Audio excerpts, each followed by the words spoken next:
today we're going to look at a few things as we normally do, and we're going to cover everything going from Romans 12 to copyright law. Yes, indeed. We're going to look at everything in between. And we're going to look at gifts that you can share, gifts that you may have, and what happens when you have gifts to offer and no one is interested, right?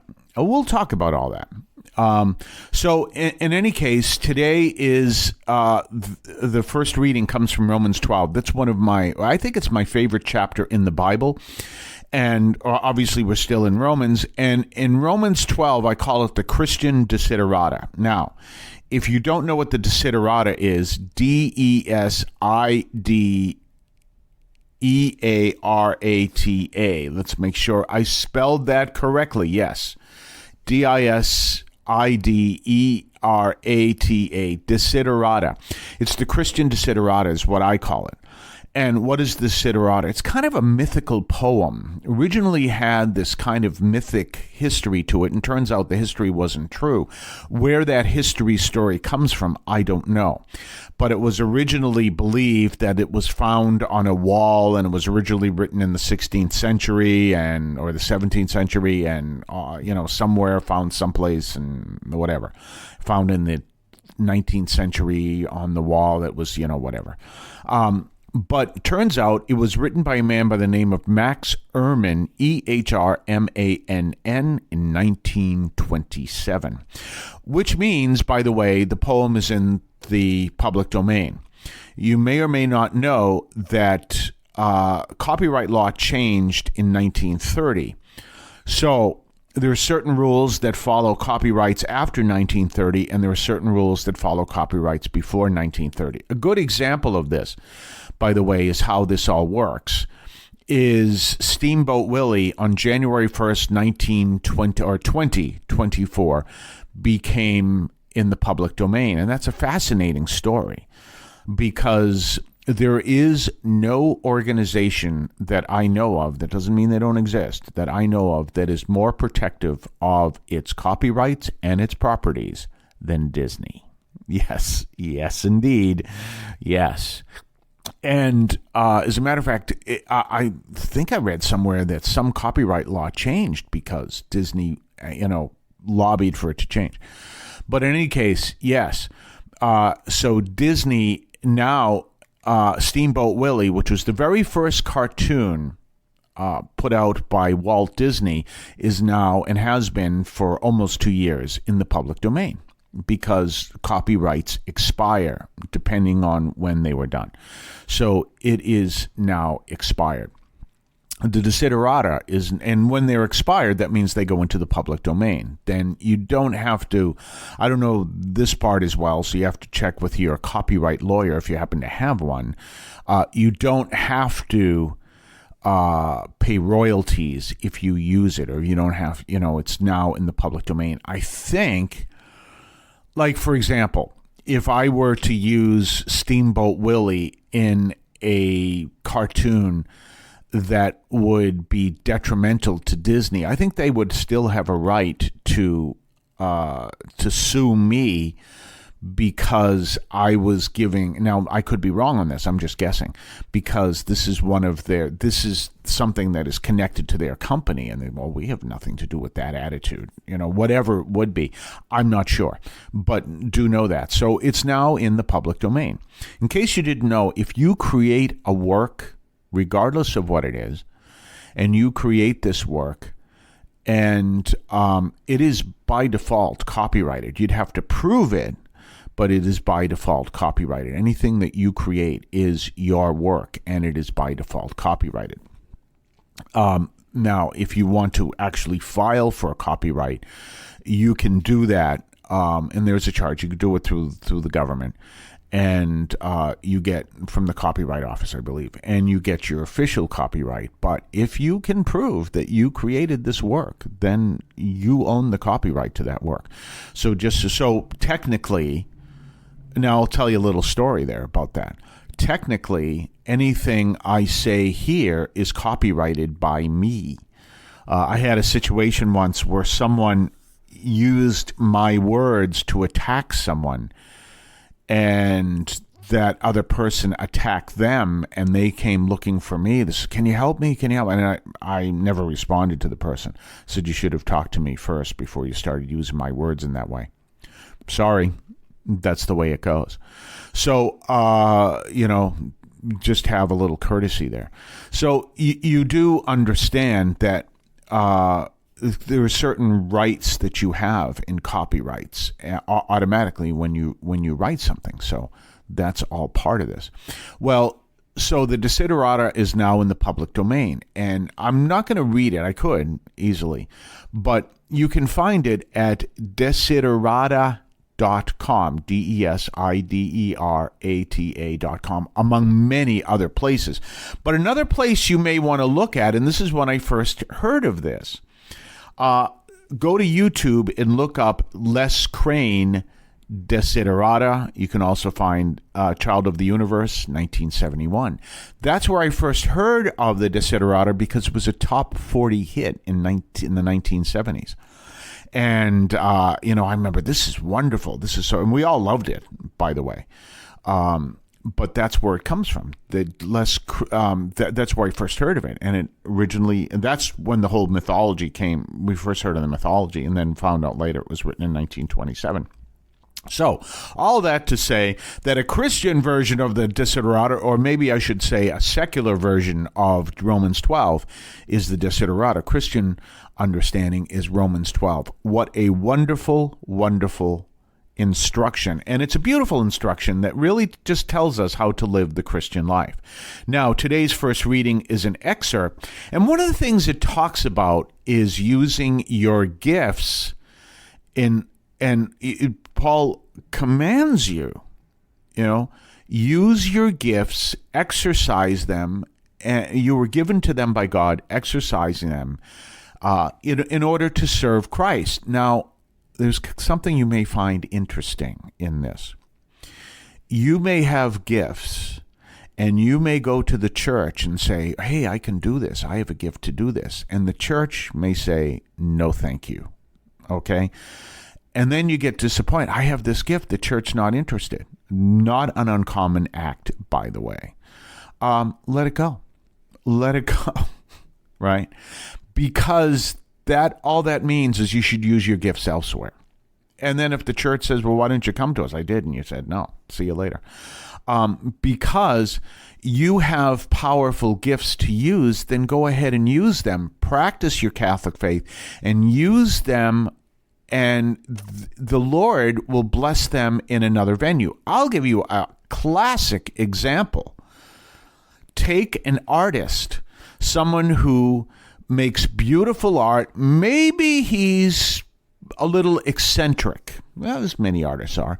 He makes fascinating art and doesn't do it for the church. I don't know if he ever offered it to the church, we'll say hypothetically, but he doesn't do it for the church. He does it in the pop art world, we'll say, and he's very famous and very well known, and he lives his life, and whatever, people may agree with what he does, people may disagree, but he goes to church every single day. And who did I just describe? Andy Warhol. Andy Warhol. Yes, Andy Warhol went to church every single day at St. Patrick's Cathedral. So you see what I'm saying? You use your gifts and live your faith, and if you offer them to the local parish or you offer them to the diocese and they say no, then don't take that as, well, I can't do this. No, you just offer them elsewhere. There are a couple teachers. Now, I'm not saying they were offered them to a certain diocese. No, I don't know anything about that history, but let me show you how your gifts can be used elsewhere. So there were certain teachers, two nuns who were teachers, and they went to Ecuador. And they put together a school, and it was a very expensive school, and it taught the richest children in Ecuador. And you might say, well, yeah, but, this is a poor country. Why would they do that? Simple. Because that was in the morning. In the afternoon, the poorest children got the exact same education for free. And they did this. I don't think they used the government at all in this. Of course, it's Ecuador, so it's a different government. But that was what they did. So think of that. They used their gift of teaching and maybe even other aspects of their gifts, and they built an excellent school for rich people and an excellent school for poor people. Isn't that powerful? Isn't that really cool? So you may have these gifts to offer, and trust me, if and the first thing you think of, well, maybe the church is interested, but maybe not. And, you have to understand, so you're considering your market, so to speak, for your talent is the church. I can help the church. A lot of times, not interested. I just have to be honest with you. So now you need to offer your talents elsewhere. The Lord will bless them, but realize that you offering your talent in the world, which is the role of the lay people, and also practicing your faith, as I described with Andy Warhol. You'd be surprised how many people say, Andy Warhol went to church every single day. Yes, he did. Went to church at St. Patrick's Cathedral. You realize how that is a powerful message in itself. So you have gifts. Don't assume that just because you have these gifts that you should only offer them to the church, or that the church is interested, by the way. Just see where your gifts are needed. We need CEOs who practice their faith, who have the gift of administration and leadership. We need actors and actresses who live their faith, who have the gift of in drama. We need all these things, and we don't necessarily need anyone to preach their faith. Just live their faith, because their faith will become obvious through the way they root their faith. They root their work in prayer and devotion and everything else. These are all very important things. So whatever talent you may have, could be anything. You have a great talent. In the Navy, the bosun's mate is kind of like the general duties. They're usually, as they say, the jack of all trades and the masters of none. And you want to talk about talented people, the bosun's mates. And usually if someone can't find another job to do, they make them a bosun's mate. And you'd be surprised. And met a bosun's mate, obviously I knew lots of them. But one of the things he showed me, he could, by his eyes, perfectly match paint. Well, you might say, well, what a talent that. You'd be surprised how powerful a talent that is. Yep, this wall needs to be painted. Yep, let me mix a little of this. No, it's there it is. Perfectly match paint. Isn't that something? Whatever talents you may have, share them, live your faith, and you don't have to be wearing a t-shirt that says, I praise Jesus, or you don't have to be making it obvious. As a matter of fact, sometimes it's best if you don't. But just because the church may not have a place for you when you're using your talent, doesn't mean that you have no place to use the talent. St. Paul says here, he doesn't say those people who are talented, make sure they use their talents. It says you have a talent. So don't worry about it when you go to the local parish, you go to the local diocese and say, oh, look, I can do this. And they go, well, we're not interested. Not that I've had that experience. But, use your talent elsewhere. If the church isn't interested, you're still serving the church. You're just serving the church in a different way. So keep that in mind, right? And this is an important distinction. We're looking at some other talents there. One of the other ones there is prophecy. You know what prophecy is? Prophecy is a gift of the Holy Spirit. Someone speaks for God. There are people that have that talent. There are other talents, teaching, administration, all these different talents that are there, that are listed there, and so many more that aren't listed there. You have these talents, use them to glorify God. Doesn't mean you have to use them for the church. The church may be interested, but they may not, and use them elsewhere, because what's really needed is seeing someone who lives their faith in the world and practices their faith with whatever talent they have. We're going to be back right after this. You're listening to the Catholic Audio Media podcast. We'll be right back. Are you looking for guidance on how to live a purposeful and transformed life? Look no further than Romans 12, a chapter in the New Testament that offers practical wisdom for believers.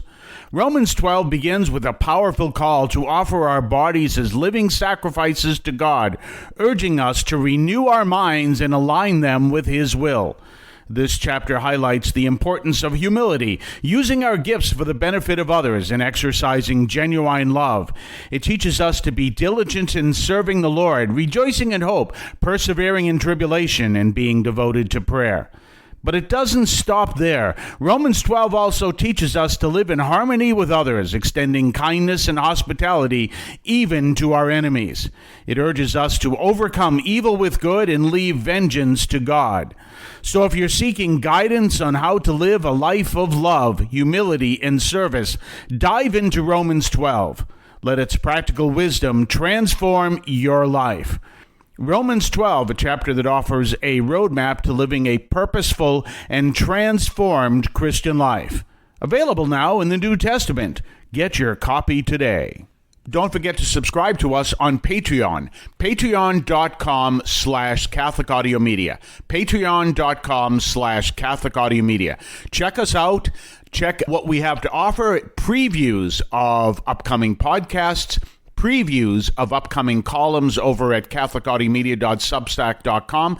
Your ability to comment, make suggestions, even make suggestions in upcoming programs. Check us out, patreon.com, Catholic Audio Media. We're back. And so we've been talking about Romans 12 and the different gifts and using your gifts. Romans 12, read the whole thing. It is, like I said, the Christian desiderata. And go read the desiderata as well. The desiderata, of course, is a secular poem, whereas if we look at what Romans 12 is, obviously it is a Christian understanding of how to live your life. So something to look at in light of that is this, and this is one of the things I shared your gifts, and don't necessarily consider if you go to share your gifts with the diocese or the local parish and they say they're not interested, well, then I can't do that. No, that means you've been called. You can still serve the church and not be connected to, except for living your Catholic faith, and not be connected, not be paid by the diocese or volunteer for that. You can still serve the church that way. Absolutely. There's so many ways, and so many more important ways to do that, to live your faith, to understand how to live your faith, and to teach your faith just by the way you're living your faith. You know, say you're a great teacher. Boy, I can tell you that there is a great need for teachers in the inner city. You know, always keep this in mind. The toughest areas of the country, the areas that need the most talented people, many of the most talented people don't work there because they have the talent. They can move up. They can do great things and get paid very well for it. But if you really need, what you really need is, if you have the ability to be excellent at what you do and teach and help the poorest of the poor, that's excellent. That is excellent. Excellent what you do and help the poorest of the poor. That's pretty powerful. Or just even what you do. You could be the richest of the rich, working with the richest of the rich. And the Lord needs you to live your faith there. That economic aspect doesn't matter. But what does matter is that you live in practicing your faith and your talent. Now, I wanted to kind of change directions a little bit. Also, because we like to cover several subjects here, so let me go back. So definitely go check out Romans 5. You always read the first reading, but you can go back and read the entire chapter, and you'll see. And go read the Desiderata, or go listen to it. Les Crane, You Are a Child of the Universe, the Desiderata. Check that out and listen to that. That was the big top 40 hit in 1971. That was a big top 40 hit in 1971. So I wanted to change directions a bit. There's a thing I tell people all the time. If you can't find me, you'll find me in one of two places, bookstores or libraries. And I was at Barnes & Noble in Nashua, New Hampshire. And I picked up the mega doctrine by Charlie Kirk. Now, remember what I said when Charlie Kirk was assassinated. One of the things I said is I couldn't tell you anything about Charlie Kirk. I didn't know a lot about him at all. So I thought this would be an opportunity to read the mega doctrine. Now, this was written in 2020, so it was the election year.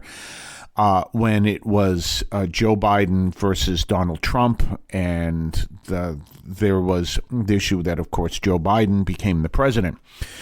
But this was obviously before all that, and Charlie Kirk was writing on what the MAGA doctrine is. Now, I'm not going to say one way or another where I stand on that, because I'm just talking about all this. And one of the things that came out as I'm reading this, I'm saying this definitely seems to have a connection to the ideas of Pat Buchanan. I have no idea if Charlie Kirk and Pat Buchanan ever talked.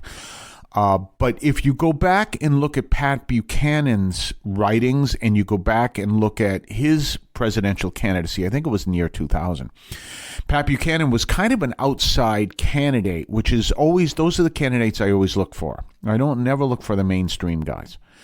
I always look on the outside, and he was really an outside candidate on the right side, right meaning direction, not right meaning correct, on the right side as opposed to the left side, again, meaning direction, not meaning wrong or anything else like that, or right or whatever. I'm just talking. So he was on the right, and he was kind of the third party type candidate. So that was, I don't know if he was a third party candidate, but it was a third party type. So that was Pat Buchanan. Definitely against the neoconservatives, which turns out Charlie Kirk is as well, or was as well. And really looking for, Pat Buchanan was someone who spoke out against the way the country was going. As a matter of fact, he said that he had serious questions of whether or not the country would survive in 2025. He said that in his book, Suicide of a Superpower, published in 2012. That was Pat Buchanan. He's still around, I do believe. So I saw a lot of Pat Buchanan in what I've read in the book so far. But what I came to realize as I'm reading this book, because there were things that Charlie Kirk said that I would agree with, things that I didn't agree with, and same thing with Pat Buchanan and everything else. But one of the things that really is good for us to think of is they always say don't talk about religion and politics in polite society. Okay. But understand that religion and politics are two aspects of our life, and they have two different focuses. Yes, I know the proper term is foci, but no one uses that anymore. Focuses. One is politics is about policy, and policy is always general. This is our policy. These are our laws, and they are there designed to affect everybody. Religion is personalist.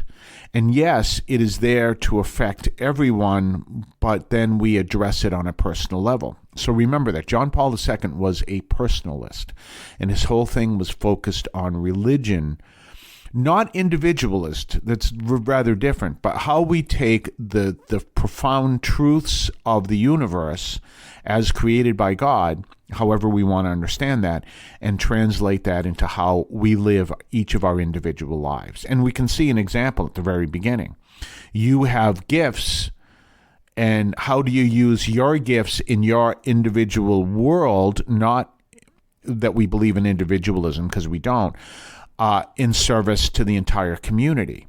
Whereas policy and politics are these are the general rules. And if you want to see one of the problems going on in our country today, the great division, is you have one side that's interested in the traditional understanding of law, which applies to all people, and another side that wants to legislate its laws built on individual issues. Do you see? And that's where you have your confusion in our country. And of course, Charlie Kirk was more on the side of policy should affect every people, and this is what it's all about. And he's like, if you want to build prosperity and pursuit of happiness and all that, these are the policies you need to have. Whether you agree with them or not is a different story. I'm not going down that path because I'm just talking about these two differences. And this is where your differences, and that is why at times religion and government clash. That's why you had Pope Francis and Donald Trump clashing, because religion works on the individual level. How do we address people within the laws of the universe, help people to live them on an individual level? Politics is, these are the rules, and we're called to follow those for the benefit of the entire society. So they actually have complementary visions and complementary missions, and these complementary missions work together in many ways, but sometimes they clash, and that's one of the things that's going on. And one of the things I said last week, which actually I need to kind of clarify that a bit, I said I don't agree with the mission of ICE. Well, obviously, in their protection of the country, yes, I do. And I also said, by the way, no one has any right to attack anyone doing their job, including the officers of ICE. That's absolutely true. But the clash is, especially within the religious sphere, is yes, but you're going after this person's family, and we know them. That's the individual level. And that's where that clash comes in. That's why you need to have an understanding of both spheres in order to communicate well in both spheres. And that's where the issue comes in. So kind of interesting. We'll talk more about that on the other side of the break. You're listening to the Catholic Audio Media Podcast. Subscribe, comment, all that stuff, and help our algorithm. We'll be right back. Did you know that you can listen to Catholic Audio Media on the iHeartRadio app? Catholic Audio Media is now available through your iHeartRadio app. If you don't have the app, download it to your smartphone, tablet, or computer and subscribe through the podcast tab to Catholic Audio Media. You can also enable them through your smart speaker and hear them through the smart speaker as well. Just ask for Catholic Audio Media Podcast from iHeartRadio. You can hear them anywhere. You can listen to them as you're jogging. You can listen as you're preparing to go to bed. You can listen to them as you're eating and having breakfast or lunch or dinner. You can hear them anytime you want at iHeartRadio through the iHeartRadio app. Don't forget to subscribe to us on Patreon. Patreon.com/Catholic Audio Media. Patreon.com/Catholic Audio Media. Check us out. Check what we have to offer. Previews of upcoming podcasts. Previews of upcoming columns over at catholicaudio.substack.com. Your ability to comment, make suggestions, even make suggestions in upcoming programs. Check us out. Patreon.com, Catholic Audio Media. So we're back. So we've been talking about a lot. We've been talking about using your proper gifts. Maybe speak to the politicians. What's really important is that you're going to church on Sunday. Not because it's an obligation. That's part of your sharing your gifts of policy and everything else. I wrote to my state senator a while ago. David Hogue said that if every state had the same laws as Massachusetts has had in place for a while, we wouldn't. I forget how he put it, but basically our gun laws would be fine. And I wrote to them and said, thank you for what you've done. So that's kind of interesting, but to be practicing your faith and bring that to your policies, how you put laws together. And then, so we're talking about that in gifts and everything you do. Just because you're not working for the church doesn't mean that you can't share your gifts with the church to build up the message of Christ. As a matter of fact, more so is the truth. Then on the other side of the fence, we're talking about how the difference, as I was reading Charlie Kirk's book on the mega doctrine, that really what we see with politics and religion is politics is interested in the general, religion is interested in the individual. And together they're called to supplement, but that's why there's always this clash. Anyway, leave a comment Definitely subscribe. Tell us what you think about my idea of politics and religion or anything else, and we will be back tomorrow. The Catholic teaching in this podcast is reflected and presented as accurately as possible. The opinions expressed are those of the participants and do not necessarily reflect those of the Archdiocese of Boston or any other institution.